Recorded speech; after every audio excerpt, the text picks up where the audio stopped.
دیہاتی شخص اور جنت۔ ایک دیہاتی نبی کریم صلی اللہ علیہ وآلہ وسلم کی خدمت میں آیا اور عرض کی کہ آپ مجھے کوئی ایسا کام بتلائیے جس پر اگر میں پیشگی کروں تو جنت میں داخل ہو جاؤں۔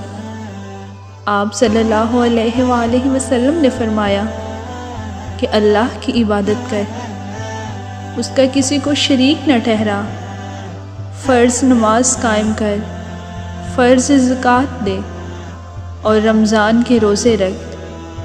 دیہاتی نے کہا، اس ذات کی قسم جس کے ہاتھ میں میری جان ہے، ان اعمال پر میں کوئی زیادتی نہیں کروں گا۔ جب وہ پیٹھ موڑ کر جانے لگا تو نبی کریم صلی اللہ علیہ وآلہ وسلم نے فرمایا کہ اگر کوئی ایسے شخص کو دیکھنا چاہے جو جنت والوں میں سے ہے تو وہ اس شخص کو دیکھ لے۔